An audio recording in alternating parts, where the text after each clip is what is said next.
साथियों को मेरा नमस्कार। मैं अखिलेश स्वागत करता हूं आप सभी का आपके YouTube channel doctor AP education पर। मित्रों, हम सभी अपनी अध्ययन श्रृंखला को आगे बढ़ाते हुए आज हम सभी शैक्षिक अनुसंधान के एक महत्वपूर्ण प्रकार ऐतिहासिक अनुसंधान के बारे में पढ़ेंगे। हम सभी ने अनुसंधान की इस यूनिट में शैक्षिक अनुसंधान या अनुसंधान का अर्थ, महत्व, प्रकृति क्षेत्र का अध्ययन करते हुए अनुसंधान के सोपानों की भी चर्चा की थी। अच्छे अनुसंधानकर्ता के गुण और अनुसंधान के नैतिक पक्षों पर भी हम सभी ने विचार विमर्श कर लिया है। चलिए बढ़ते हैं अनुसंधान के प्रकार यानी काइंड्स ऑफ रिसर्च, जो आपकी सिलेबस का टॉपिक है, उस टॉपिक को कवर करते हुए आगे बढ़ते हैं। ऐतिहासिक अनुसंधान पढ़ेंगे, विवरणात्मक अनुसंधान पढ़ेंगे, उसके बाद प्रयोगात्मक यानी एक्सपेरिमेंटल रिसर्च पढ़ेंगे। सभी पूरा सिलेबस कवर होगा।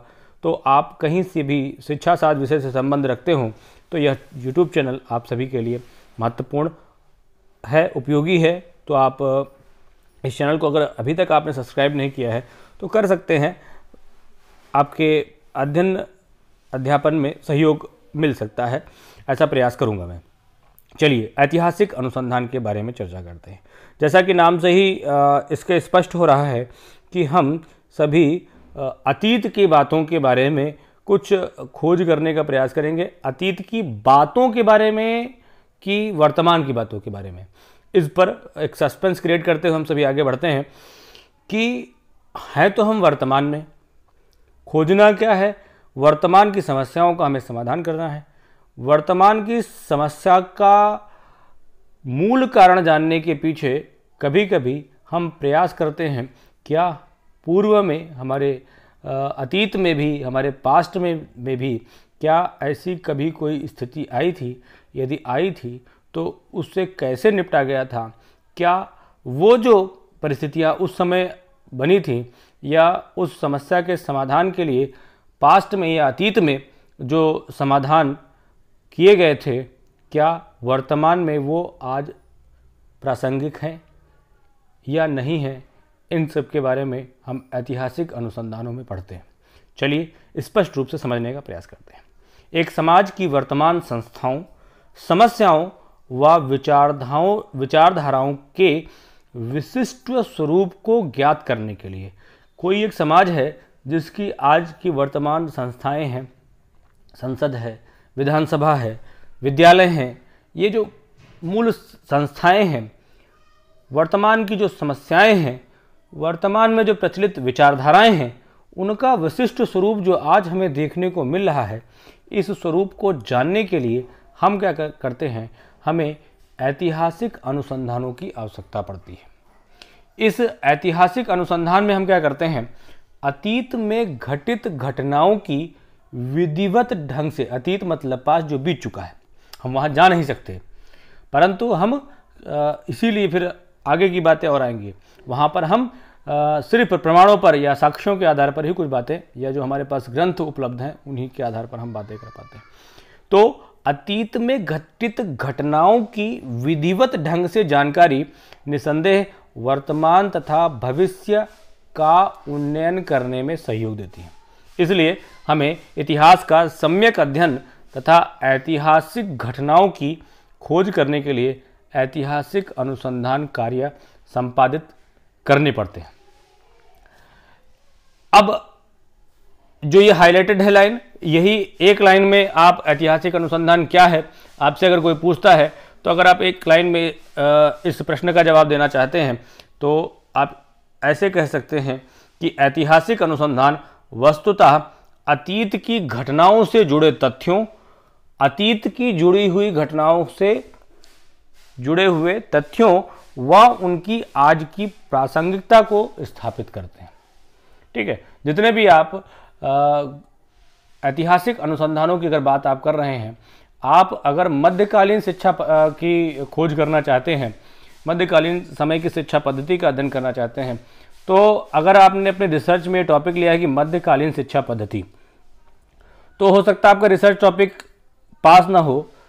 जब तक आप उसको इस तरीके से नहीं करेंगे, पास्ट की बात को खोज कर हम क्या करेंगे, जब तक हमें आज वर्तमान हमें देखना है, वर्तमान की समस्या का समाधान हमें करना है, तो हमारा टॉपिक ये हो सकता है कि मध्यकालीन शिक्षा का वर्तमान परिदृश्य में अध्ययन।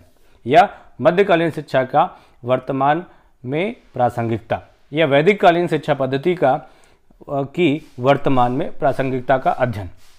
ये हमारा रिसर्च टॉपिक हो सकता है, और यह रिसर्च टॉपिक का जो हमारा प्रकार है, जो टाइप है, वो ऐतिहासिक अनुसंधान की श्रेणी में जाएगा।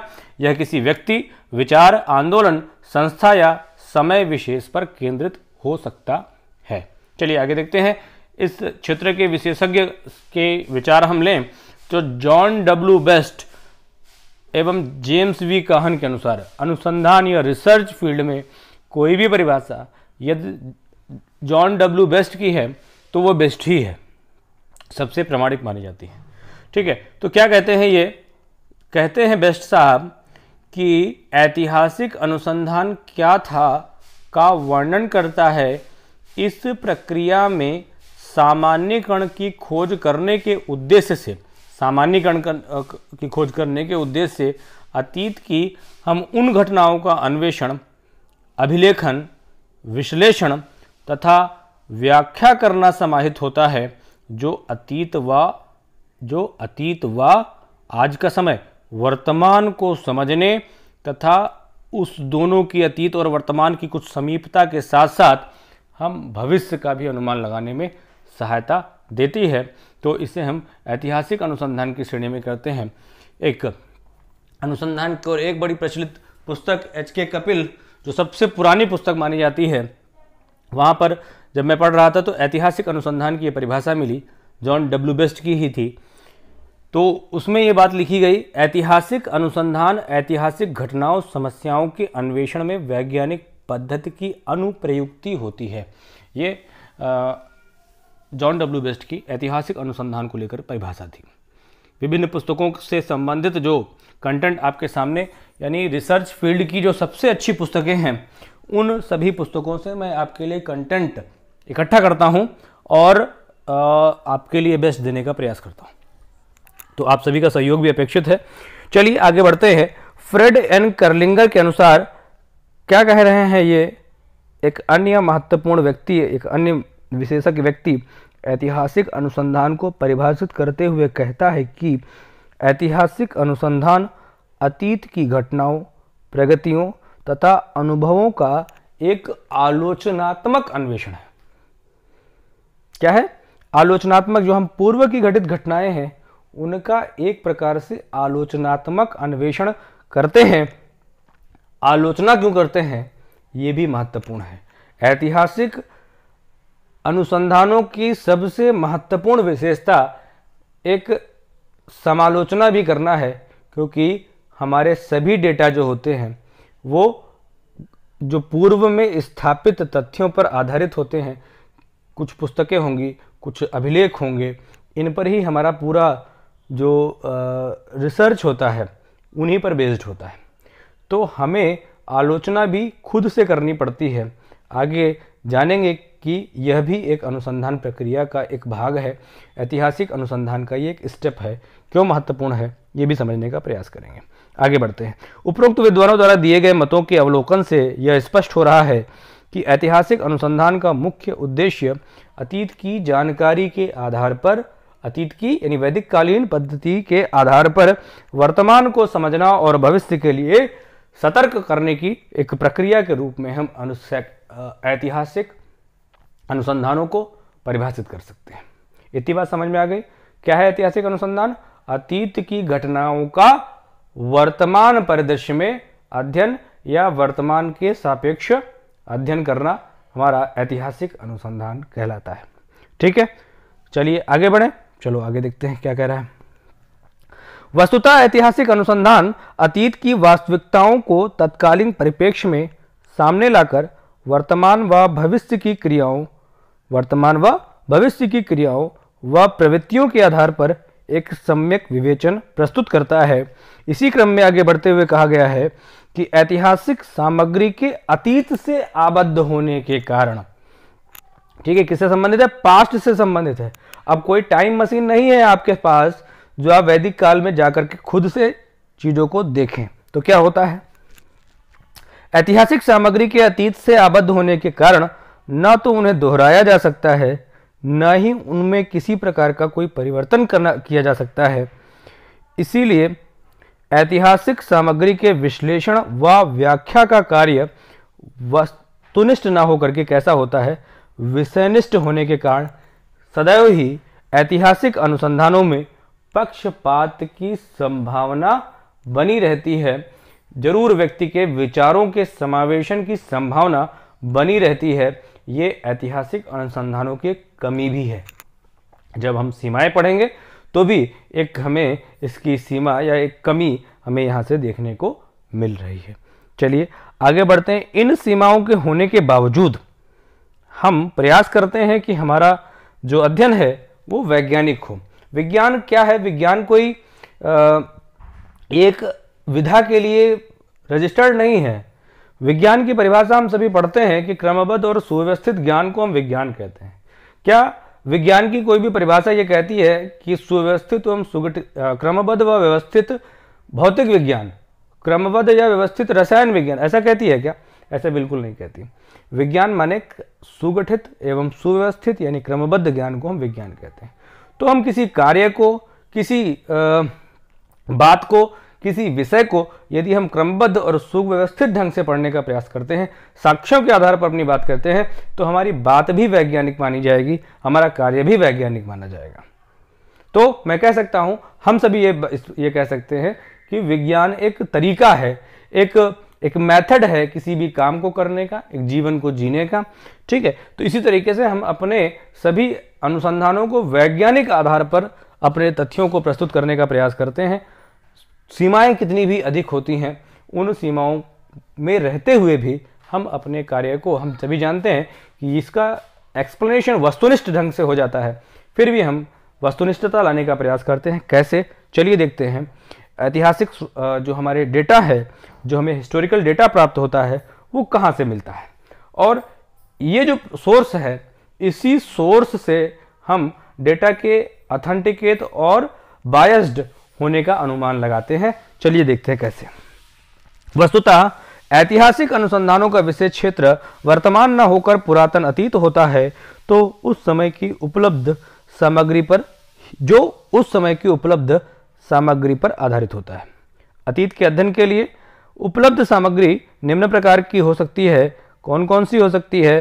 प्रकाशित ग्रंथ हो सकती हैं, अप्रकाशित पांडुलिपियां हो सकती हैं, पाषाण ताम्र पत्रों पर लिखे गए खुदे अभिलेख हो सकते हैं, सरकारी दस्तावेज हो सकते हैं तत्समय के, सिक्के, मुद्राएं, दैनिक जीवन की वस्तुएं, लोक वृत्तांत, चित्र आदि ऐतिहासिक अनुसंधानों के स्रोत हो सकते हैं। अब इन ऐतिहासिक अनुसंधान के स्रोतों को हम दो प्रमुख भागों में बांटकर, चूंकि हमें क्या करना है, अपने कार्य को वस्तुनिष्ठ करने का प्रयास करते हैं, क्योंकि इसकी प्रकृति क्या है? सब्जेक्टिव है, विषयनिष्ठ है। ठीक है, परंतु प्रयास करते हैं वस्तुनिष्ठता लाने का, वैज्ञानिकता लाने का। इसीलिए हम अपने सोर्स को भी दो पार्ट में डिवाइड करते हैं। कैसे? आइए देखते हैं।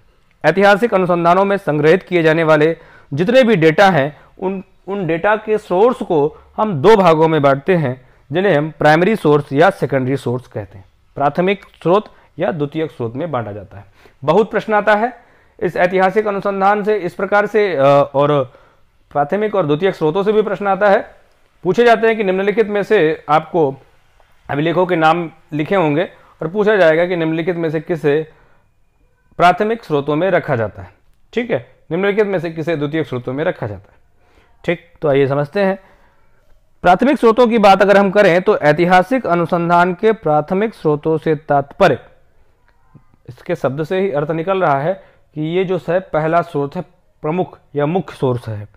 ऐतिहासिक अनुसंधान के प्राथमिक स्रोतों से तात्पर्य उन स्रोतों से है जिनका लेखन, जिनकी रचना या जिनका प्रस्तुतिकरण उन व्यक्तियों द्वारा आंखों देखे, कानों सुने सूचनाओं पर आधारित रहता है, जिन्होंने संबंधित घटनाक्रम में या तो स्वयं प्रतिभाग किया हो, ठीक है, अथवा उस घटना का स्वयं अवलोकन किया हो। ठीक है, वो व्यक्ति हम जानेंगे उसकी डेट ऑफ बर्थ देख करके, कब से उसका जो पूरा लाइफ स्पैन है उसको हम पढ़ करके ये समझ लेंगे कि हाँ, अगर इस व्यक्ति ने कोई बात लिखी है और ये व्यक्ति भी उसी समय का है, तो उस व्यक्ति की जो मेन बुक होगी, उसी के द्वारा लिखित जो बुक होगी, उसे हम प्राइमरी सोर्स में रख सकते हैं। चलो फिलहाल देखते हैं प्राथमिक स्रोत के निम्नलिखित प्रकार हम सामने देखते हैं। एक तो अभिलेख होते हैं, डॉक्यूमेंट्स जिन्हें हम कहते हैं। अभिलेखों के अंतर्गत किसे रखा जा सकता है? अभिलेख जो होते हैं, जो भी अभिलेख होते हैं वो भविष्य में प्रयोग हेतु साक्ष्य के निमित्त निर्मित किए जाते हैं। कि ये क्या होगा, हमारा भारतीय संविधान 1950 में अंगीकृत कर लिया गया, उसके बाद से हम आज तक उसे अपने देश के संचालन के लिए एक प्राइमरी सोर्स के रूप में जानते हैं और उसी आधार पर हम काम करते हैं। तो हमारे इस तरीके के डॉक्यूमेंट्स हैं, जैसे संविधान, अधिनियम, ठीक है, जो कोई भी एक्ट तत्समय पास हुआ हो उसको हम एक महत्वपूर्ण दस्तावेज मानेंगे उस समय की कार्यप्रणाली का। ओके, चलिए, राजपत्र, कोई गजट पास हुआ, कोई न्यायालय का निर्णय आया, तत्समय का न्यायालय निर्णय, वित्तीय संलेख, कोई फाइनेंशियल डॉक्यूमेंट्स है, फाइनेंशियल रिकॉर्डिंग्स हैं, कोई आदेश पत्र आया, बैठकों की कार्रवाई, मिनट्स ऑफ मीटिंग्स होती हैं, कोई शिक्षा के संबंध में या सामाजिक कोई कार्य था, उस पर मंत्रियों की बैठक हुई या राजाओं की बैठक हुई, और राजाओं की बैठकों के बैठक के जो मुख्य बिंदु क्या थे जिस पर वो चर्चा करने वाले हैं, वह भी हमारे लिए एक साक्ष्य के रूप में, प्राथमिक साक्ष्य के रूप में कार्य कर सकते हैं। सरकारी प्रकाशन, बातें समझ में आ रही होंगी आपको, पत्रिकाएं, वार्षिक प्रतिवेदन, जनगणना, उस समय का सेंसस, अनुबंध पत्र, कोई भी हमारा कॉन्ट्रैक्ट लेटर, कोई भी एडवर्टीजमेंट, आत्मकथाएं, शपथ पत्र, भाषण, अधिकतर हम कहते हैं कि फला अधिवेशन में गांधी जी ने फला बात कही थी, वो साक्ष्य के रूप में आती है और उसे हम इन्वर्टेड कॉमा में लिखते भी हैं। ठीक है, तो पांडुलिपियां, समाचार पत्र, चलचित्र, संस्मरण आदि को हम डॉक्यूमेंट्स में रखते हैं। उसके बाद आता है प्राइमरी सोर्स में ही ओरल टेस्टिमोनी, मौखिक वृत्तांत। यह घटना के साक्षी के रूप में या तो औपचारिक रूप से व्यक्त किए गए होते हैं, घटना के रूप में औपचारिक रूप से, यानी पूरी व्यवस्था से, ये अपना जो भी स्पीच देने वाले हैं वो पूरी एक ऐसे नहीं कहीं पर भी बोल दी हो, पूरी तरीके से औपचारिक, यानी औपचारिक मतलब क्या, अथवा साक्षात्कार में साक्षात्कर्ता के प्रश्नों के उत्तर के रूप में प्रस्तुत किए गए इनके स्टेटमेंट होते हैं। उन्हें हम मौखिक वृत्तांत या ओरल टेस्टिमोनी के रूप में, प्रमाण के रूप में, इसे हम अपने ऐतिहासिक अनुसंधानों के प्राइमरी सोर्स के रूप में कलेक्ट करते हैं। खंडहर तथा अवशेष, खंडहर तथा अवशेष वस्तुतः घटनाक्रम से जुड़ी वे वस्तुएं होती हैं जो भग्नावशेषों के रूप में पाई जाती हैं। इनके अंतर्गत कई जीवाश्म, कंकाल, फर्नीचर, उपकरण, भवन, मूर्तियां, बर्तन, सिक्के, चित्र, अस्त्र शस्त्र आदि भी जो ये हैं, और ये उसी समय के हैं जब का हम अध्ययन कर रहे हैं, तो ये प्राथमिक स्रोत के रूप में स्वीकार किए जाते हैं। आगे की बात करें, अब जरूरी नहीं होता कि सारी चीज़ें हमें आसानी से मिल जाएं। अध्ययनकर्ता या जो रिसर्चर होता है वो अपने समय और साधन और धन के आधार पर अपने प्रमाणों का जो चयन करता है। अब द्वितीय स्रोत की बात करें, सेकेंडरी सोर्स में क्या आ सकता है, इसमें मौलिक प्रमाण का वस्तुतः अभाव रहता है। मौलिक प्रमाण का वस्तुतः अभाव रहता है, ये मूल नहीं होंगे, उस समय के नहीं होंगे, उस व्यक्ति द्वारा नहीं लिखे गए होंगे जिसने उस घटना को सुना, देखा, कुछ भी है। ठीक है, तो द्वितीय स्रोतों से तात्पर्य उन स्रोतों से है जिसका लेखन, रचना या प्रस्तुतिकरण ऐसे व्यक्तियों के द्वारा होता है जिन्होंने ना तो संबंधित घटनाक्रम में भाग लिया, ना ही उसके वास्तविक प्रत्यक्षदर्शी थे। ठीक है, स्वामी विवेकानंद पर बहुत सारे लोगों ने किताबें लिखी हैं, तो वो किताबें जो होंगी वो क्या मानी जाएंगी, वो सेकेंडरी सोर्स के रूप में मानी जाएंगी। ठीक है, या फिर आप ऐसे इसको प्राइमरी सोर्स के रूप में मान सकते हैं कि उस स्वामी विवेकानंद के साथ जो चल रहा था वह व्यक्ति उनके बारे में लिख रहा है, तो उसे हम प्राइमरी सोर्स के रूप में स्वीकार करेंगे। पाठ्य पुस्तक के कहा गया किसी घटनाक्रम का विवरण नॉन विटनेस्ड प्रकृति का होता है। ये जो द्वितीय स्रोत होते हैं, इसकी विश्वसनीयता प्रायः कम होती है। पाठ्य पुस्तक के संदर्भ पुस्तक, ठीक है, रेफरेंस बुक, विश्वकोश, ऐतिहासिक समालोचनाएं, जो विभिन्न इतिहासकारों, विद्वानों द्वारा जो समालोचनाएं या फिर इतिहास के पक्षों का विवरण प्रस्तुत किया जाता है, विवेचनाएं अनुसंधान पत्रिकाएं, क्वेश्चन आ सकता है ऐसे कि निम्नलिखित में से अनुसंधान पत्रिका को निम्नलिखित में से किस स्रोत के रूप में रखते हैं। तो अनुसंधान पत्रिकाएं कहाँ किस में आएंगी, द्वितीयक स्रोतों में आएंगी। क्योंकि मैं आज अगर स्वामी दयानंद सरस्वती के विचारों पर अध्ययन करना चाहता हूँ, शैक्षिक दर्शन पर अध्ययन करना चाहता हूँ, तो मेरे पास कोई भी टाइम मशीन ऐसी नहीं है कि मैं स्वामी दयानंद सरस्वती के समय में जाकर उनके आसपास रहूं और उनके विचारों को जान सकूं।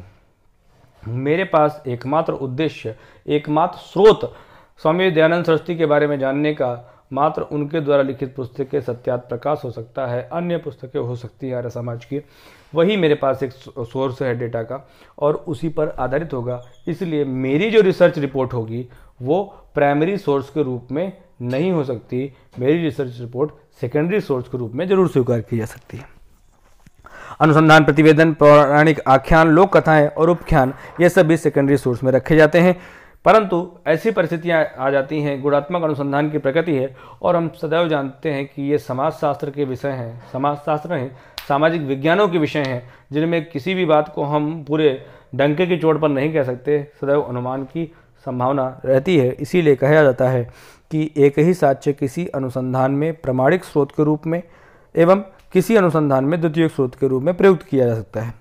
परंतु सर्वमान्य तथ्य यह है कि ऐतिहासिक अनुसंधान में प्रयुक्त आधार सामग्री यथासंभव प्राथमिक स्रोतों से प्राप्त होनी चाहिए। तब आपका जो अनुसंधान है, जो आपका रिसर्च अच्छा माना जाएगा, जब आपके रिसर्च में डेटा जो आपने कलेक्ट किया है वो प्राइमरी सोर्स से डेटा कलेक्ट करके आपने अपनी रिपोर्ट बनाई है, तो आपके रिसर्च को अच्छा रिसर्च माना जाएगा, मौलिक रिसर्च माना जा सकता है।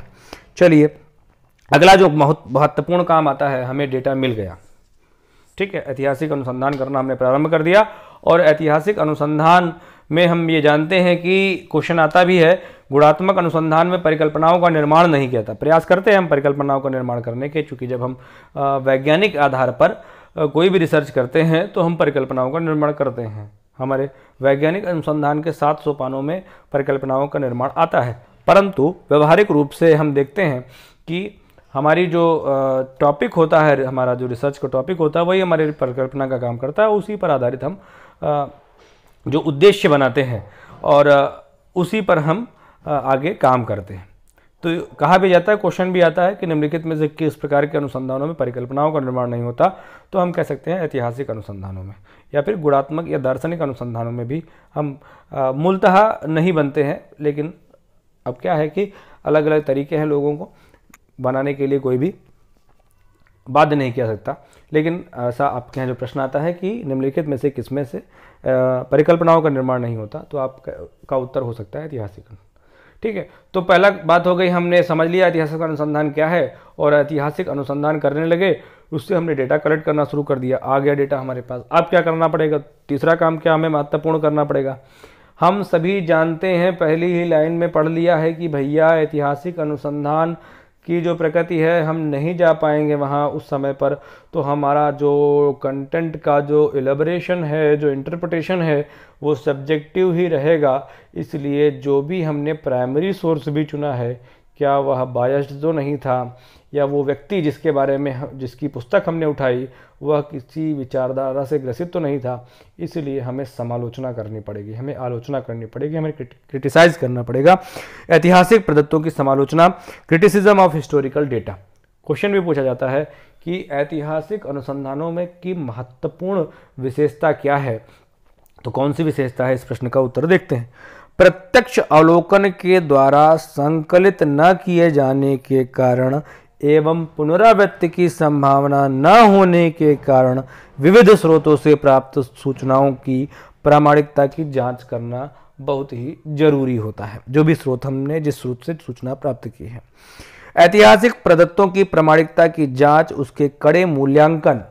किताब 4 बार पलटेंगे, देखेंगे कौन सन में बनी थी, क्या था, कौन लिखा है, अच्छा ये आदमी तो वामपंथी लग रहा है, अरे ये आदमी तो फलाने विचारधारा से प्रेरित लग रहा है, तो इसकी किताब भी वैसे ही इसने कंटेंट लिखने का प्रयास किया होगा। चलो भाई, कड़े मूल्यांकन व समालोचना के द्वारा की जाती है। इस जांच के मानकों पर खरा उतरने के बाद ही ये जो डेटा है ये प्रदत्त ऐतिहासिक साक्ष्य का स्वरूप ग्रहण करते हैं तथा इन आंकड़ों के विश्लेषण व व्याख्या से परिकल्पना का परीक्षण करके अनुसंधान निष्कर्ष निकालना संभव हो पाता है। देखिए परिकल्पना का नाम आ गया है यहाँ पर। वैज्ञानिकता हम लाने का प्रयास जब करते हैं तो उसके में हम परिकल्पना या उद्देश्य का निर्माण करते हैं, उसी आधार पर हम रिसर्च अपना आगे बढ़ाते हैं। चलिए, तो प्राथमिक और द्वितीयक स्रोतों से जो हमें डेटा मिला है उस आधार सामग्री की समालोचना की प्रक्रिया दो प्रकारों से होती है। एक बाह्य समालोचना होती है, एक आंतरिक समालोचना होती है। हमें हमारे प्रश्न का भी उत्तर प्राप्त नहीं हुआ है कि ऐतिहासिक अनुसंधानों की प्रमुख विशेषता क्या है। ठीक है, कौन सी आलोचना इसमें से बाह्य और आंतरिक कौन उससे भी ज़्यादा महत्वपूर्ण है। ठीक है, तो बाह्य समालोचना का मतलब क्या हुआ कि आप जब किताब खरीद रहे थे तो उसका जिल्द और उसके जो सन और उसका जो राइटर पढ़ रहे थे वो आपकी क्या हो सकती है, बाह्य समालोचना हो सकती है। बाह्य समालोचना का उद्देश्य संकलित जो भी आपके पास कलेक्टेड आपके पास आधार सामग्री की मौलिकता यानी ओरिजिनलिटी या प्रामाणिकता को सुनिश्चित करना होता है। इसके अंतर्गत प्रदत्तों के बाहरी स्वरूप की दृष्टि से उनके उचित अनुचित होने की जांच की जाती है। हम जब देखते हैं राइटर क्या है, राइटर कहाँ रहा है, कितनी क्वालिफिकेशन है उसकी, कितना अनुभव है उसके पास, ये सब हम ओवरव्यू लेते हैं और उस आधार पर हम उस पुस्तक का या उस साक्ष्य का प्रामाणिक होना या अप्रामाणिक होना मानते हैं, एक धारणा बनाते हैं। बाह्य समालोचना दस्तावेज के फर्जी होने की शंका का समाधान करती है। क्वेश्चन बढ़िया बनता है इससे कि बाह्य समालोचना के आधार पर हम दस्तावेज के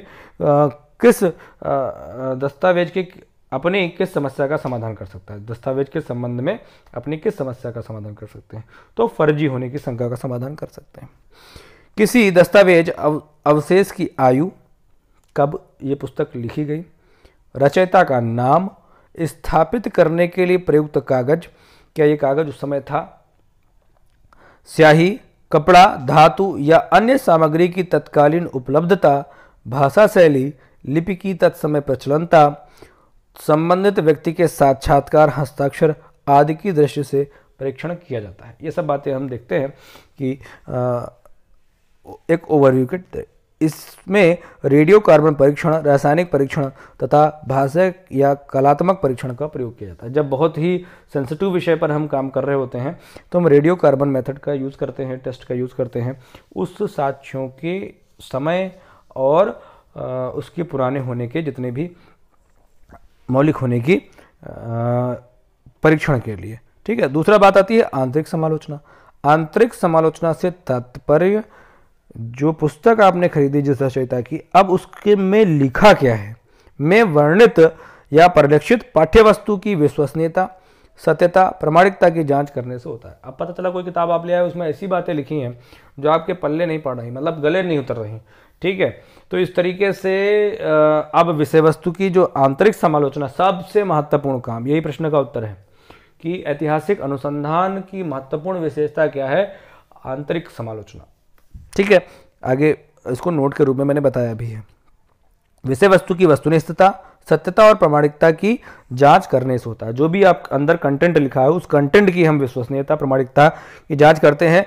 आंतरिक समालोचना के द्वारा किसी ऐतिहासिक प्रदत्त के द्वारा सूचित किए जा रहे विवरण या सूचना उस समय के तत्समय के ऐतिहासिक तथ्यों का वैध प्रतिनिधित्व कर सके, क्योंकि सूचना के प्रामाणिक और विश्वसनीय होने के बाद भी, सूचना प्रामाणिक भी है, विश्वसनीय होने के बाद भी प्राप्त सूचनाओं के बायस्ड यानी पक्षपातपूर्ण, अप्रामाणिक तथा अयथार्थ भी हो सकते हैं। इसके लिए लेखक को प्राप्त घटना की जानकारी, उसकी सत्यनिष्ठता, दक्षता, उसकी अभिनति, दबाव, लालच, उसके पूर्वाग्रह के सापेक्ष आधार सामग्री की विषय वस्तु का मूल्यांकन हम सभी करते हैं।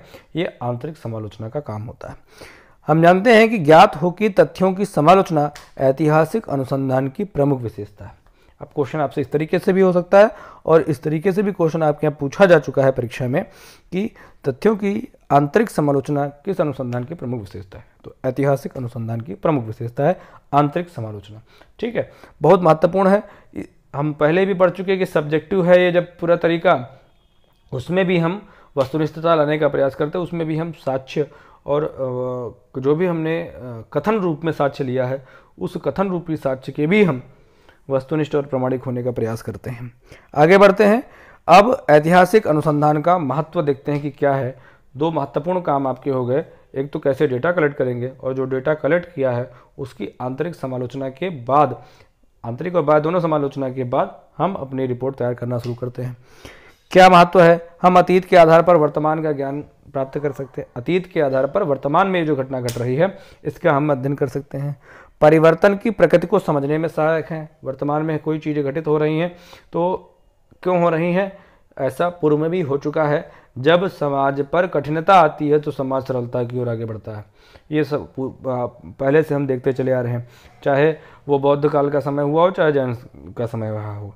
ठीक है, जब जब समाज में अब, और उसके बाद बौद्ध दर्शन में भी जब बहुत अधिक चीज़ें कॉम्प्लिकेटेड हुई तो आगे वो कई ग्रुप में डिवाइड हुआ, हीनयान, महायान, ऐसे तमाम सारे संप्रदायों में विभाजित हुआ, जिसमें से 2 ही बचे। इस तरीके से परिवर्तन सदैव समाज का नियम है, ये हम सब जानते हैं, और हम पूर्व के अपने इतिहास से ये बात समझने का प्रयास करते हैं। परिवर्तन की प्रकृति को समझने में सहायक, अतीत के प्रभाव का आज क्या प्रभाव पर जो आज हम देख रहे हैं, क्या वो हमारे अतीत का प्रभाव है, इसका भी हम मूल्यांकन कर सकते हैं। और व्यवहारिक उपयोगिता है ऐतिहासिक अनुसंधानों की, इसके द्वारा हम आज की अपनी बिगड़ी हुई व्यवस्था को सुधार सकते हैं अपने पूर्व के गौरवशाली इतिहास का अध्ययन करके।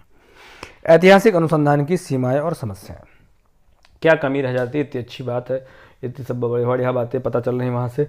तो क्या समस्या है? सबसे बड़ी समस्या क्या है भाई? तो ऐतिहासिक अनुसंधान में केवल समस्या के संदर्भ में तथ्य एकत्रित करके कुछ विवेचना ही की जा सकती है। यह अनुसंधान कार्य कारण संबंध में कॉज एंड इफेक्ट रिलेशन का अध्ययन सशक्त ढंग से नहीं कर पाता। ठीक है, हम सभी जानते हैं कि कथनों पर ही आधारित है। कोई स्टैटिकल हम फॉर्मूला, कोई हम प्राचलिक या अप्राचलिक, पैरामेट्रिक या नॉन पैरामेट्रिक कोई टेस्ट का यूज़ करके बहुत अच्छा स्टैटिकल डेटा इकट्ठा नहीं कर पाते हैं, तो उस आधार पर हम इसकी प्रामाणिकता पर थोड़ा सा प्रश्न चिन्ह लगाते हैं। सीमाएं निम्नलिखित हैं, इसके तथ्य काफ़ी बिखरे हुए रहते हैं। जो भी प्रलेखों का त्रुटिपूर्ण रखरखाव होता है, जो डॉक्यूमेंट्स रहते हैं। वस्तुनिष्ठता की समस्या, हमारे अनुसंधान की सबसे महत्वपूर्ण विशेषता ये होनी चाहिए कि हमारा अनुसंधान की प्रकृति का अध्ययन करते हुए हम सबने पूर्व में पढ़ा है कि अनुसंधान कैसा होना चाहिए, वस्तुनिष्ठ होना चाहिए। ठीक है, और सीमित उपयोग है, कुछ ही क्षेत्रों पर हम इसका अध्ययन कर सकते हैं। तो ये ऐतिहासिक अनुसंधान के बारे में था। आगे विवरणात्मक अनुसंधान की चर्चा हम करेंगे, एक्सपेरिमेंटल रिसर्च की भी बात करेंगे, और आपके लगभग सभी सिलेबस को हम सभी कवर करने का प्रयास करेंगे। तब मिलते हैं अगले लेक्चर में, तब तक के लिए धन्यवाद। भारत माता की जय।